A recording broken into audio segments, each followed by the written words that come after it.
wouldn't lick a German if he was glazed in honey. Welcome to Watch Mojo UK, and today we'll be looking at the funniest and most memorable moments in Blackadder. I had no idea you were a medical man. I've never had anything you doctors didn't try to cure with leeches. A leech on my ear for earache, a leech on my bottom for constipation. They're marvellous, aren't they? Number 20, Poo Poo. Darling and Melchett suspect that there's a German spy somewhere in the trenches, specifically in the field hospital, and Blackadder is sent to eliminate the threat. Oh, darling, a Jerry Morse-tapper? What on earth made you suspect him? Well, sir, he poo-pooed the captain here and said he'd never find the spy. Nurse Fletcher casts the blame on Darling, whom Blackadder has already interrogated and dismissed, based on how he criticised Blackadder and his investigation. But, predictably, Melchett has a unique way to describe what happened between Blackadder and Darling. I knew a major got poo-pooed, made the mistake of ignoring the poo-poo. He poo-pooed it. Fatal error. It's these parodies of the absurd ways the upper classes speak that makes much of Blackadder so memorable. But the real poo-pooer is, of course, Nurse Fletcher, the true German spy. Because it turned out all along that the soldier who'd poo-pooed him had been poo-pooing a lot of other officers who'd poo-pooed their poo-poos. In the end, we had to disband the regiment. Morale totally destroyed by poo-poo. Number 19, the Bishop of Beth and Wells. Baldrick, I've told you before, you mustn't let me sleep all day. This woman charges by the hour. Blackadder has taken out a loan from a bank run by the clergy, a huge sum of £1,000, an absolute fortune in the Tudor period. The church takes money very seriously and sends the baby-eating Bishop of Bath and Wells to Blackadder's bedroom at 4 o'clock in the morning to warn him that his debt is due. If he comes begging again, tell him I shall report him to the Bishop of Bath and Wells, who drowns babies during christenings and eats them in the vestry afterwards. Blackadder's claim that he hasn't got any money is impeded by the fact he has a working girl in his bed, whom he promptly claims is somebody else entirely. Your Grace, may I introduce my mother? Good morning, my dear. Blackadder is given only the rest of the day to gather the money under the pain of death via a hot poker up the bottom. Our motto is repayment or revenge. Of course, and naturally I would have paid you back, but unfortunately, and this is the real bugger, I've gone and lost my wallet. Number 18, the Scarlet Pimpernel. What exactly is Scarlet Pimpernel sauce? You take a large, ripe frog, squeeze it. Yes, all right. The French Revolution is raging across the English Channel, which means the French have been fleeing to the British Isles with the help of the Scarlet Pimpernel, much to Blackadder's disdain. To prove his point about how the Pimpernel is no one to be admired, Blackadder hatches a scheme to pretend he's rescued a frog and claim a reward. Are these the English pigs? Yes, that's us. Leave them with me, Monsieur Ambassador. I intend to torture them in a manner so unbearably gruesome, even you will not be able to stand it. Unfortunately, the revolution has reached England, and the Jacobins have the French embassy. They're then captured by Chris Barry, who brings in the torturer-in-chief, Miss Guillotine. But they discover that it's the heroic Scarlet Pimpernel in disguise, here to rescue them. Yes, gentlemen, I have come to take you to freedom. Hooray! My God, Smedley! But I thought you were an absolute fathead. No, just a damn fine actor. If only Blackadder hadn't accidentally poisoned him. Number 17, Prince George's love letter. From His Royal Highness the Prince of Wales to Miss Amy Hardwood. From one character with a silly alias to another. In this episode, Blackadder goes up against rakish highwayman The Shadow, who foils his attempts to find a rich bride for Prince George. Tally ho, my fine, saucy young trollop. Your Majesty. trip along here with all your cash and some naughty night attire, and you'll be staring at my bedroom ceiling from now till Christmas, you lucky tart. Blackadder offers to deliver a note from the prince to his intended, but George isn't the most adept when it comes to composing love letters. It's not the best way to convince a woman to marry you, even during the Regency, and Blackadder opts to rewrite it as he sees fit. Yours with the deepest respect, etc., signed George. P.S. Woof woof.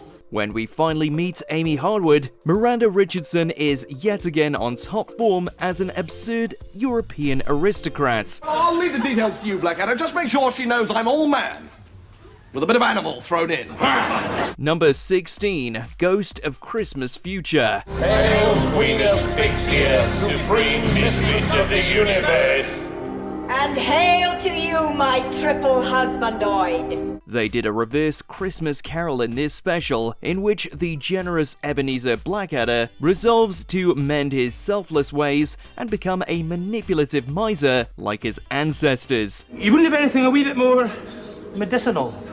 Oh, I see. Oh, I've only got some of Nurse Macready's surgical bruise lotion. Nothing but the best at this house, eh? Robbie Coltrane, as the spirit of Christmas, takes Ebenezer on a drunk jaunt to the past, as he realizes that the key to being rich and successful is to trample on anybody and everybody who gets in his way. Approach, Grand Admiral of the Dark Segment and Lord of the High-Slung Bottoms of Zob. Morning. It's the vision of Christmas future that's most memorable though, as things get a bit Red Dwarf and we see Blackadder as the leader of a space navy with Baldric as his slave. Series 5, anyone? For God's sake, Baldric, if you're going to wear that ridiculous jockstrap, at least keep your legs together. Number 15, Dunny in the Wold. Blackadder gets involved in local politics in order to protect the prince from having all his money taken away by William Pitt the Younger, shining a light on how unequal the country was before the House of Commons was reformed. Mr. Speaker, members of the House, I shall be brief, as I have rather unfortunately become Prime Minister right in the middle of my exams. In an effort to frustrate Pitt's attempt to curtail George's spending, Blackadder decides to stand Baldric as a candidate in the Dunny on the Wold by-election. Well, first, I'd like a word about the disgraceful circumstances in which this election arose. We paid for this seat, and I think it's a damn liberty we should have to stand for it as well. The episode is made funnier by casting an actual teenager as Pitt, and by Blackadder's attempt to manipulate things behind the scenes. In the end though, it's all for naught. Baldric wins, but he agrees with Pitt's policies, and votes them through. Well, perhaps he could answer one question. What does the S in his name stand for? Sod off. Fair enough. None of my business, really. Number 14, Bob. I'm an honest, hard-working lad, but poor, and I must support my father who is stark raving mad. Therefore I come to London to seek a servant's wage. Before there was Nurse Fletcher, there was Bob, played in Series 2 by Gabrielle Glaister. This memorable episode sees Blackadder struggling with his feelings for Bob as they go on a series of increasingly romantic escapades. What would you say, my lord, if I were to say, I love you? Well, of course it depends entirely on who you said it to. His crisis is solved, however, when he finds out that Bob is a woman named Kate in disguise as a manservant, meaning they're free to wed. At least they are until Blackadder's longtime dashing rival Lord Flashheart shows up and steals Blackadder's bride at the altar. So long, suckers. Next time you get bored of your lives, give me a call, and I'll come round and kill you. Bye, Edmund, and thanks for everything! Hooray! To think he was very nearly happy. Then again, it's not like he deserves it, and Kate probably had a lot more fun with Flashheart.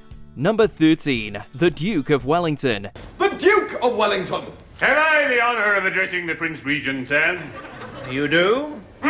Congratulations, Highness. Your bearing is far nobler than I've been informed. Though Stephen Fry was a mainstay as Melchett in Series 2 and 4, he wasn't in the third series much. but he spectacularly returned in the final episode as the Duke of Wellington. Wellington wants revenge on Prince George for getting up to no good with his beloved nieces, and will settle for nothing less than a duel to the death. Check elevation, chart trajectory, prime fuse, aim. Look, wait a minute. Fire! He steals the scene whenever he appears as Wellington, berating George, disguised as Blackadder, and insulting the Prince Regent at every turn. Damn it, we must build a better world. When will the killing end? You don't think I too dream of peace? You don't think I too yearn to end this damn dirty job we call soldiering?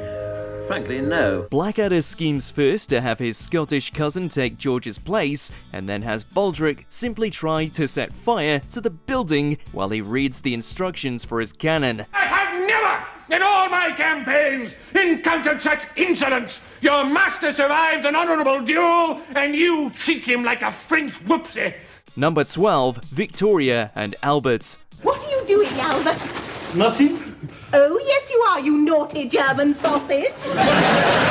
Throughout the Christmas Carol special, Queen Victoria and Prince Albert frequently appear, played by the legendary Miriam Margolyes and Jim Broadbent respectively. These two are comedy gold, as they seek to bestow upon Ebenezer Blackadder a fortune of £50,000 for being so bloody nice all the time. Albert is a pushover who can't keep a secret. He compulsively tells the Queen what he's got her for Christmas and then lies to Blackadder about being Scottish. That is good, because we have a wunderbar secret. Despite them being so obvious, Blackadder doesn't put two and two together, not realizing that it's Queen Vic herself until it's too late and he misses out on his cash prize. My dear little hobgoblin, here is our royal seal.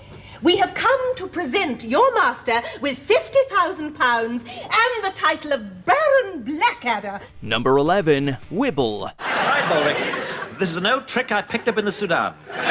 We tell HQ that I've gone insane, and I will be invalided back to Blighty before you can say Wibble. Blackadder's last hurrah before he's sent over the top is this scheme to claim he's lost his marbles by sticking some pencils in his nose, putting a pair of underpants on his head, and saying Wibble. Well, I'm a poor gormless idiot, sir, and I've never been invalided back to Blighty. Yes, Baldric, but you never said Wibble. It's memorable because it's both extremely far-fetched and extremely believable, given the madness and horror of the First World War as Blackadder portrays it. In one of the show's darkest ever punchlines, Blackadder's scheme fails spectacularly, and he calls up an old friend who owes him a favour to get him stationed somewhere else. However, there's only one piece of advice Haig has for Blackadder, cementing his fate. Very well, listen carefully, Blackadder. I won't repeat this. Put your underpants on your head and stick 2 pencils up your nose. They'll think you're crazy and send you home. Number 10, Edmunds Death. The first series often divides opinion with fans and critics, but these final scenes are etched into sitcom folklore. Ever since the opening episode, when Rowan Atkinson's character inadvertently decapitates the king before self-styling himself as the Blackadder, Oi, that's my horse! Edmund has been determined to improve his status, and when, in episode 6, he sees his titles reduced to just Warden of the Royal Privies, an overthrow is required. Some more beer! But things do not end well. I do not think we need go into the attributes of the coddling grinder. For Blackadder, or for anyone else. May his name last as long as our dynasty.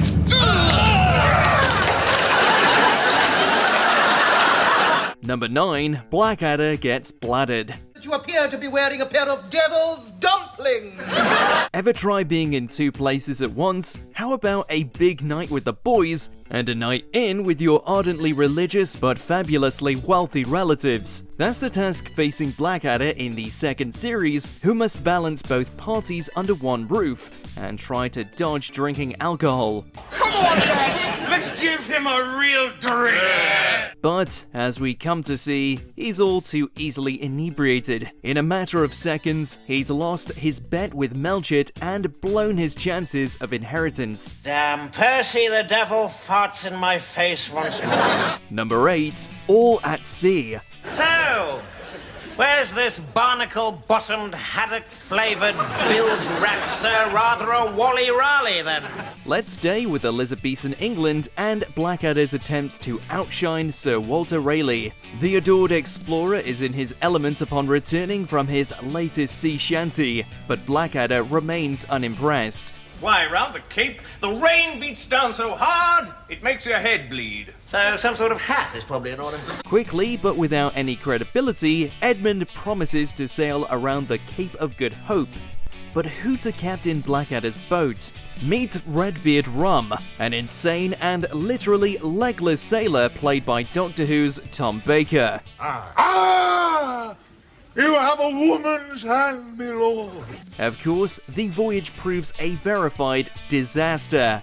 Don't look much like Southampton to me, my lord. Number 7, The Firing Squad. With 50,000 men getting killed a week, who's going to miss a pigeon?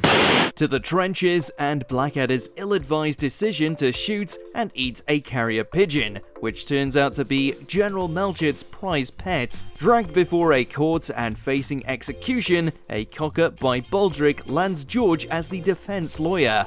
Deny everything, Baldric. Are you Private Baldric? No! Suffice to say, Blackadder's destined for the firing squad. Still, at least they're nice chaps. This scene sees the gunmen pay the captain a visit on the eve of his death. You see, us firing squads are a bit like taxmen, sir. Everyone hates us, but we're just doing our job, ain't we, Lynn? There's always a funny side to these sorts of things, right? I know you mean to be friendly, but I hope you won't take it amiss if I ask you to sod off and die. Number 6, Early Execution. You only got one arm! To another death penalty, but this time of the Tudor variety. When Blackadder is appointed Lord High Executioner, he immediately mucks everything up by beheading Lord Pharaoh ahead of schedule. One thing leads to another, and before long, Blackadder has a bag over his head, trying to imitate the deep, booming voice of Lady Pharaoh's one-armed husband. Not as deep nor booming as once it was. Is that better? In an unexpected turn of events, he almost scores a sexual favor for his troubles, but Baldric breaks up that party, arriving in the nick of time. What? Oh, I see. He. Right, that's it. Time's up. No, it isn't. Yes, it is. Number 5. How do I look, darling? Unusual name for a girl. Well, yes, it would be an unusual name for a girl, but it's a perfectly straightforward name for a young chap like you, eh, Bob? When Blackadder directs a morale-boosting World War I cabaret show, his efforts prove an unexpected hit. Baldric's Charlie Chaplin goes down a storm, but George's drag act is the highlight of the evening, only it's so convincing Melchett falls in love with her. I'm sure she's a girl with a great deal more spunk than most women you find. And so to this scene, the high point for a recurring gag. Melchett's prepping for his date with George, his darling, while speaking with his officer, Captain Darling. Confusion reigns from start to finish. I want to cover every inch of your gorgeous body in pepper and then sneeze all over you. Really, sir? I must protest. Number 4. Flash art in the trenches. Rick Mayall's Flash art turns up twice in the original series, and he damn near steals the show on both occasions. First, there's his bride-stealing antics in Blackadder the Second. Flash by name, Flash by nature. Hooray! Then there's his boisterous barrage in Goes Forth. As a squadron commander, Flash's self-importance knows no bounds, and his every other word is packed with innuendo. George and Baldric are enamored, of course, while Blackadder's his typical sardonic self. Well, all right, you fellas, let's sit us down and yarn about how amazingly attractive I am. Yes, would you excuse me for a moment? I've got some urgent business. There's a bucket outside I've got to be sickened to. And there's even time for an Aid Edmondson cameo, as the equally exuberant Baron von Richthofen. Woof. Puff! Get on! Number 3. C is for For this next breach of Blackadder III, enter Robbie Coltrane with a standout guest appearance. Oh, I don't know what you're talking about, but it sounds damn saucy, you lucky thing. Starring as the proud pensmith Dr. Johnson, Coltrane shows off his latest work, the Dictionary, but Blackadder's apathetic, still smarting from Johnson's apparent rejection of his own manuscript, so he gulls his rival with some glorious wordplay. Every single word, sir. Oh, well, in that case, sir, I hope you will not object if I also offer the Doctor my most enthusiastic contrafibularities. Later, it's left to Baldric to brainlessly fill in the blanks, much to Blackadder's mounting frustration. I've done C and D. Right, let's have it then. Right. Big blue wobbly thing that mermaids live in. Naturally, Prince George is as clueless as ever. Number 2, don't mention Macbeth. For all Blackadder's astute wit and biting satire, sometimes it's the silly things which stick. Actors are very superstitious. On no account mention the word Macbeth. Take today's runner-up, for example, when a pair of pretentious actors are enlisted to help the prince better his public image, Blackadder's none too keen, obviously. But when he learns of their ridiculous Macbeth ritual, he gains an unconventional upper hand. Oh, do you mean you have to do that every time I say Macbeth? Name-dropping the Scottish play wherever possible, Blackadder's satisfaction is matched only by the dramatist's desperation to perform their routine. All together now? I've only got one thing to say to you. Macbeth.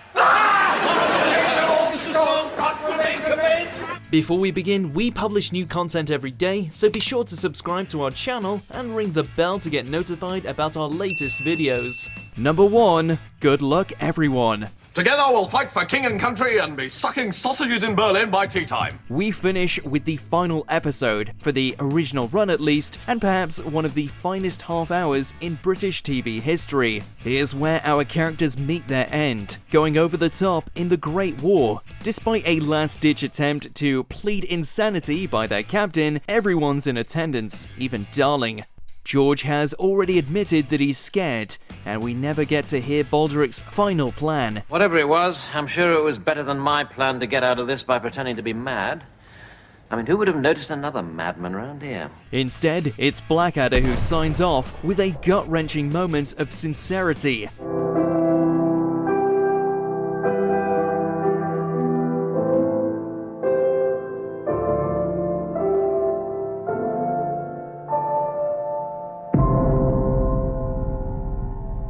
Let us know in the comments what era you want the 5th series of Blackadder to cover. What in the name of Bonaparte's balls is this fellow doing now? Do you agree with our picks? Check out these other great clips from WatchMojoUK and subscribe for more great content.